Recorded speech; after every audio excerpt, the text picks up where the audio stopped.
Marty Horton was in Fredericksburg, Virginia to help bring his eldest daughter into the world. Today I'm here to help release him from it. He was a man of poetry, so today we use poetry to memorialize him. Some will be from Native American tradition, which he felt so close to. Some will be his own, and some of other kinds. There will be a point during this memorial that anyone with words of love, friendship, or even a story to tell may come up and speak. At this time, I will be lighting incense for comfort, calming, and release.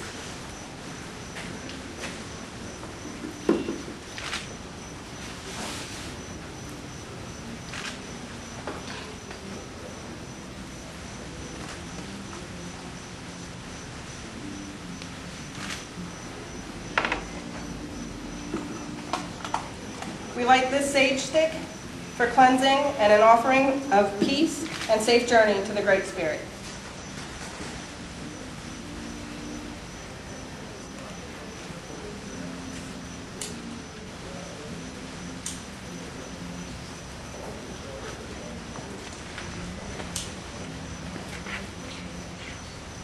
If you'll let me. His lighters were always dead. They were always at the end. Do you need another one? Oh, it's the wind. You got it.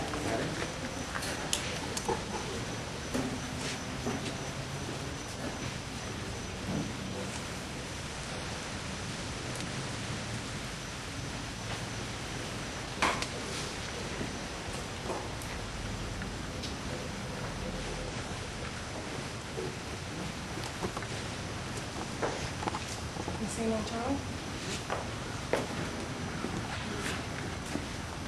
As his daughters, we light these candles in remembrance of him.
As you know, our Father likes to make things difficult.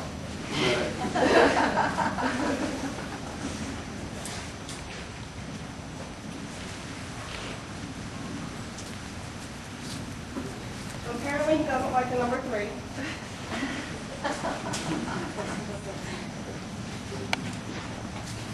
Good job, Becky.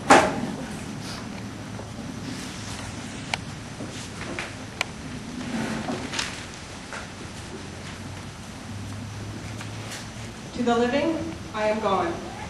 To the sorrowful, I will never return. To the angry, I was cheated. But to the happy, I am at peace. And to the faithful, I have never left. I cannot be seen, but I can be heard. So as you stand upon a shore, gazing at a beautiful sea, remember me. As you look in awe at a mighty forest and its grand majesty, remember me. As you look upon a flower and admire its simplicity, remember me. Remember me in your heart, your thoughts and memories of the times we loved, the times we cried, the times we fought, and the times we laughed. For if you always think of me, I will never be gone.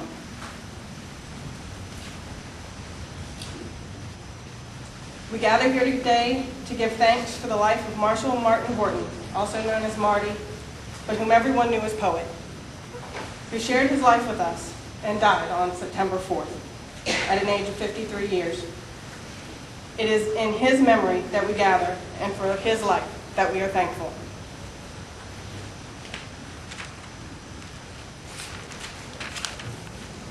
If everyone could please bow their heads in prayer. Eternal Spirit, before whom generations rise and pass away, we find that even in the face of death, our words can be those of thanksgiving. We are thankful for one who shared his life with us, one for whom love and family were so important, whose life was lived with vigor, for the struggles of life and for the triumph of character over trial, of courage over difficulty, of faith over sorrow. We give thanks. Great Spirit, grant us such strength in the memory of our loved one and friend that we might be thankful for the gift of life that is given to each of us. And in our hearts, may the loss of poet be balanced by thanksgiving for the life that we shared with us. Amen.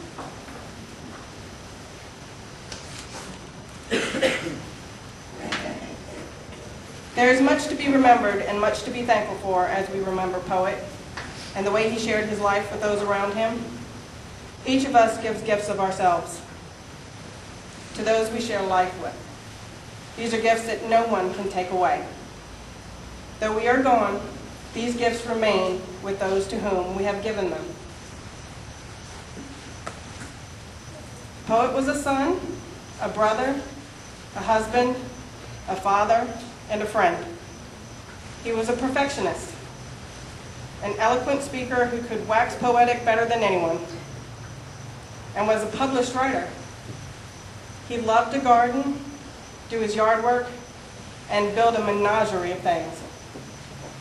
He was a motorcycle enthusiast, whether it be building, riding, or just enjoying the sights and sounds of a good sled. Poet was also an antique dealer extraordinaire. He could turn one person's junk into another's treasure, usually with nothing more than some carefully chosen words.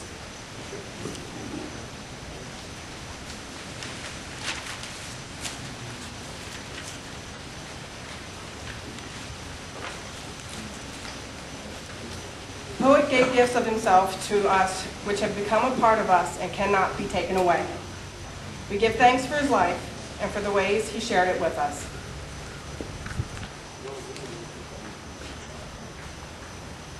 Do not stand at my grave and weep.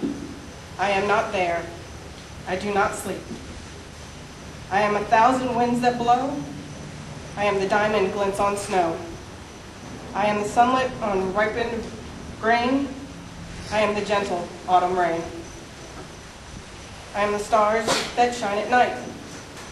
When you awaken in the morning hush, I am the swift, uplifting rush of quiet birds in circled flight. Do not stand at my grave and cry. I am not there. I did not die.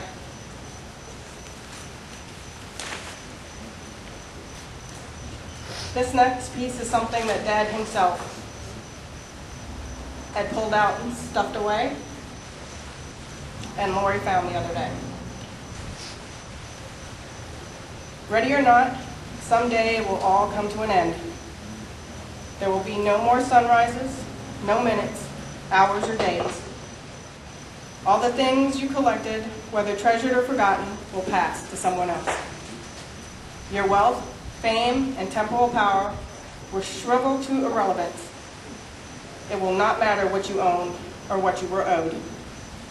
Your grudges, resentments, frustrations, and jealousies will finally disappear. So too, your hopes, ambitions, plans, and to-do lists will expire. The wins and losses that once seemed so important will fade away. It won't matter where you came from or what side of the tracks you lived on at the end. It won't matter whether you were beautiful or brilliant. Even your gender and skin color will be irrelevant. So what will matter? How will the value of your days be measured? What will matter is not what you bought, but what you built. Not what you got, but what you gave. What will matter is not your success, but your significance. What will matter is not what you learned, but what you taught. What will matter is every act of integrity, compassion, courage, or sacrifice that enriched, empowered, or encouraged others to emulate your example.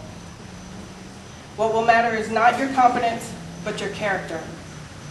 What will matter is not how many people you knew, but how many will feel a lasting loss when you are gone. What will matter is not your memories, but the memories that live in those who loved you. What will matter is how long you will be remembered, by whom, and for what. Living a life that matters doesn't happen by accident. It's not a matter of circumstance, but of choice. Choose to live a life that matters. At this time, anyone with anything to say, words of friendship or love, or even a story to tell, if you would please come up, one by one, and take the mic.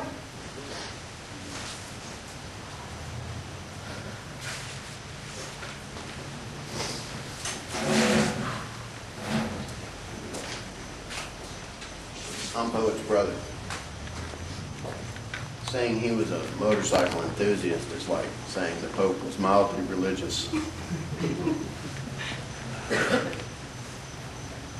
He was one of a kind. He did it his way. No regrets. He walked a path few men can ever dream of. He did things that people only dream of. And right now he's taking his last ride. Almonds.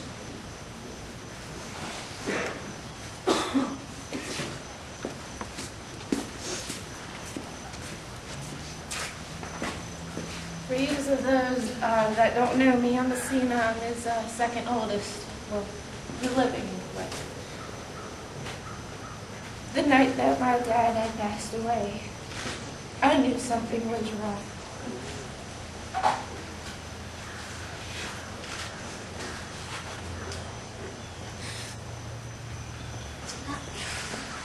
And the day that we found him,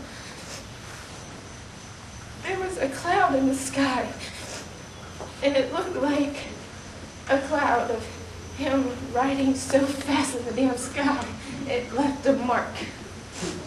And I pointed up to my little sister, and my mom said that was Daddy. He's going as fast as he wants. Just hopefully he won't get a speeding ticket up there. I'm pretty sure he'll get away with it. Thank you all those that loved my dad and that were there for him. He was a great man and loved you all in your own special ways. Thank you, and I love you.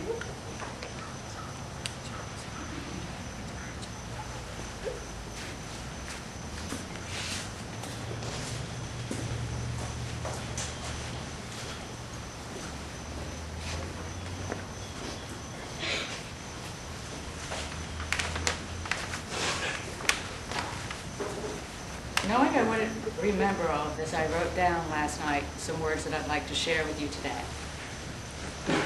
For those of you who don't know me, my name is Linda Bradshaw, and I am one of Lori Horton's older sisters. I'd like to take a few moments to say a few words to you today at this memorial service for Poet Horton. It's what's inside that counts. One of my favorite childhood series of books was the Wizard of Oz series, a series of 14 books written by Frank L. Baum. It has been a very long time since I read the books, and to be honest, I have not read all of them, because some of them are out of print, and I could not get my hands on all of them. In one of the books, the heroine travels through 2 different villages. In one village, the heroine is struck by how beautiful the exterior of all the houses are. They are all bedecked with jewels, and is shocked when she goes inside and finds that the tenants are living on bare bones furniture, dirt floors, wooden benches, and the like. The residents of this particular village explain that their priority in life is to impress their neighbors with how rich they are and how beautiful they can make their houses appear to be, even if it means that they forfeit the comforts of nice furnishings that would make their lives easier. The next village that the heroine travels to, she finds that all the houses are very simple huts. In fact, they're rather ugly. When she is invited inside the house of one of the residents, however, she finds that it is lavishly furnished with the most beautiful and comfortable furnishings imaginable. The homeowner explains that they don't care what the outside of their houses look like, what the outside appearance is to their neighbors. They're not trying to impress their neighbors. Their own comfort is more important than impressing their neighbors. It's what's inside that counts. Poet was a man who made quite an impression on everyone who saw him. He had a rough and tough appearance that let people know that he was not a man to mess with.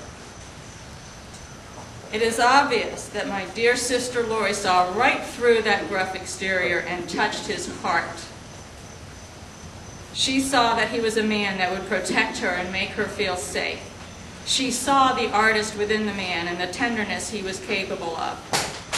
She entrusted her heart, faith, and her life to him, and they shared a long life together, at first traveling around the country, and then eventually settling down and raising a family.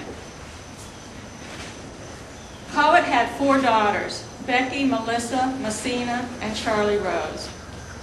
I did not get to know Melissa before she passed away, and I'm just now getting to know Becky.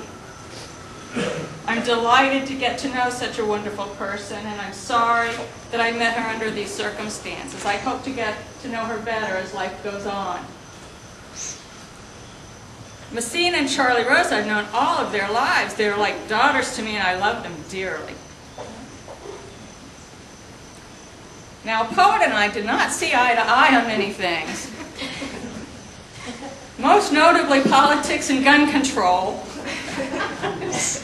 And we had some spirited discussions about many things. But we agreed to disagree, and we shared some good laughs from time to time. And if we were able to help each other with odd things here and there, we did exactly that. After all, because of his relationship with Lori, my sister, he was family. And family is family. And family is supposed to put aside their differences and be there for each other when the need arises. He had some talents that surprised me. And a few years ago, we shared the enjoyment of creating a beautiful mural on the back wall of their garden together as a family. His eye for design was exceptional, and that day we spent together painting showed me a side of Poet that I never knew existed. I watched how proud he was of Messina and Charlie as they helped paint that wall, and how excited he was to be designing and painting the wall, and how gleeful he was as it all came together. He was eager to learn the painting techniques that I was teaching them, and he learned quickly, painting with great enthusiasm. During that particular day, I marveled at how such a man with such a gruff exterior could display such pride and gentleness with his children. I saw Charlie Rose climb up on his lap as they read a book together, and a tender expression came over his face as he wrapped his arms around her while they read. The whole point of my rambling on here is that inside the rough and tough exterior of this man was a tender spot for Lori and his children. It's what's inside that counts. Thank you.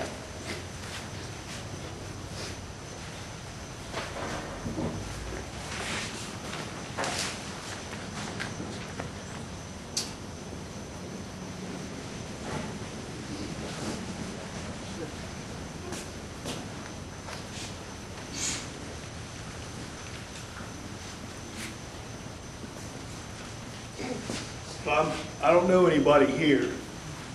A friend of mine, Rusty Conley, a member of my motorcycle club. He's not able to be here today, and he asked me to come to say a few words for the family.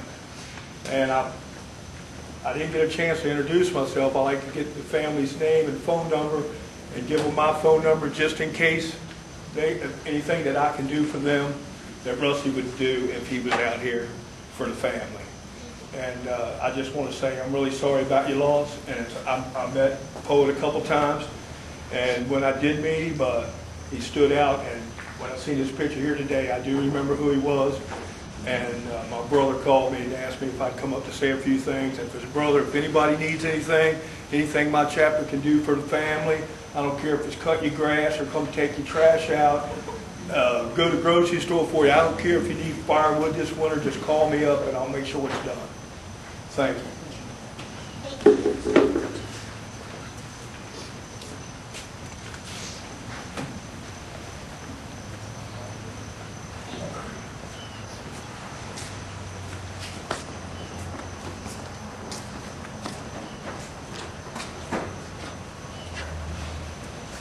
A lot of y'all know me, a lot of y'all don't. I'm the senior's fiance. Man, our relationship has been like World War IV for the past 6 years. And I tell you, for about 6 years it took for Poet to even like me in the littlest, tiniest way. After you get underneath of it, he was just a big teddy bear. We got a lot of time on 4th of July where we was both just having too much fun, and I do believe we set all the fireworks off before the sun even started to go down. But family come out at the end of the night wondering where the fireworks were, and they were gone. We was just out there having a good old time. After you got underneath him scaring the hell out of you when he looked at you,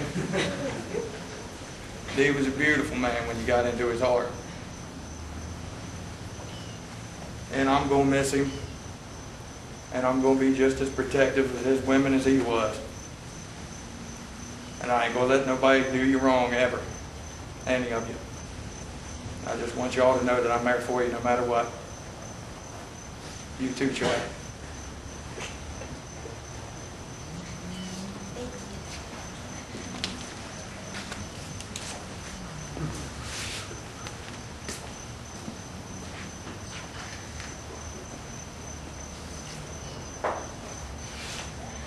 If no one else has anything to say, this next clip is a recording of Poet reciting one of his very special poems that he wrote for Lori. Excuse his language, please.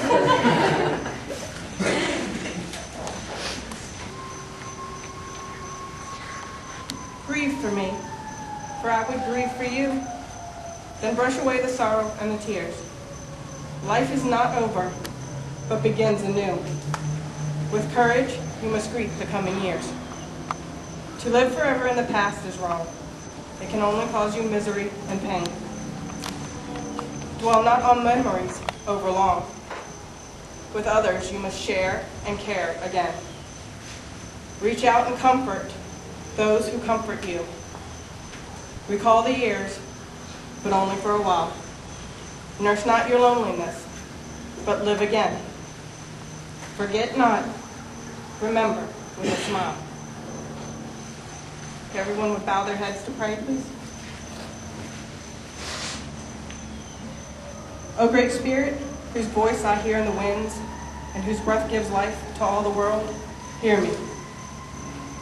I am small and weak. I need your strength and wisdom. Let me walk in beauty, and make my eyes ever behold the red and purple sunset. Make my hands respect the things you have made, and my ears sharp to hear your voice. Make me wise so that I may understand the things you have taught us. Let me learn the lessons you have hidden in every leaf and rock. I seek strength, not to be greater than my brothers and sisters, but to fight my greatest enemy, myself. Make me always ready to come to you with clean hands and straight eyes, so when life fades as the fading sunset, my spirit may come to you without shame. Amen.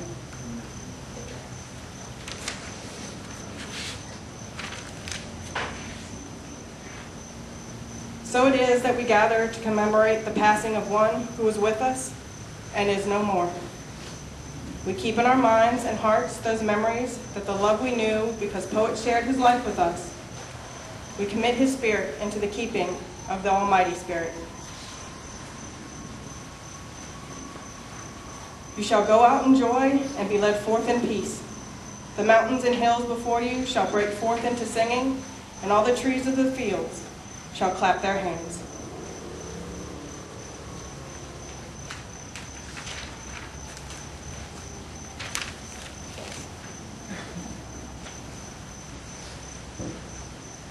Little did we know that morning, God was going to call your name.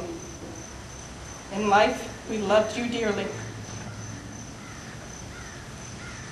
In death, we do the same.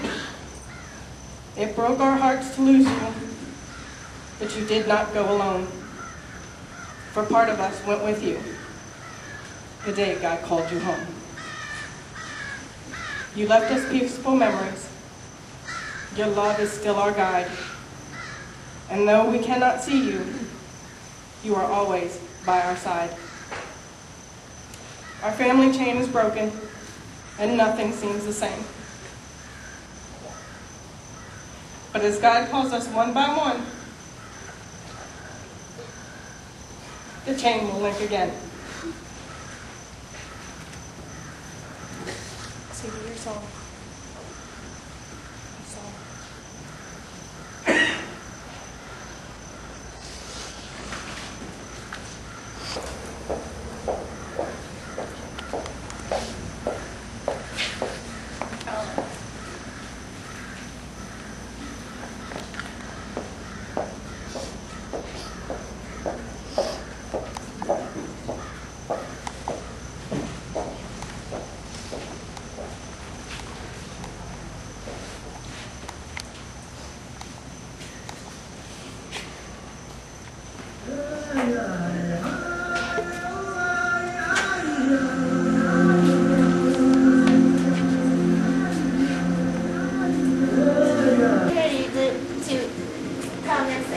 And thank you and hug you. I apologize.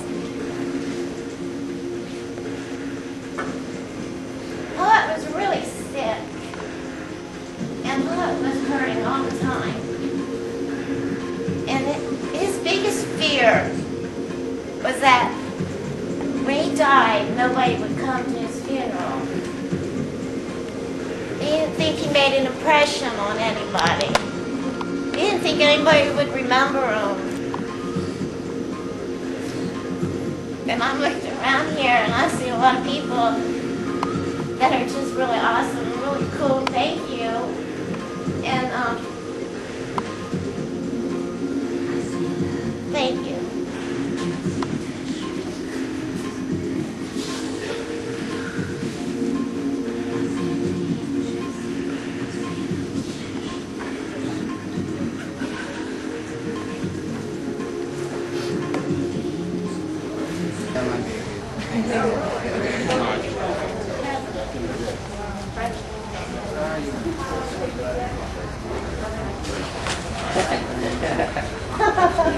He'd be the only one grateful to hear that, I guess. When he said that, my eye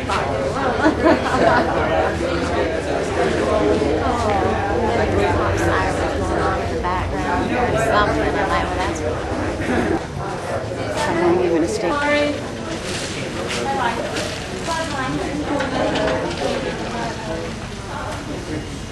Jinx.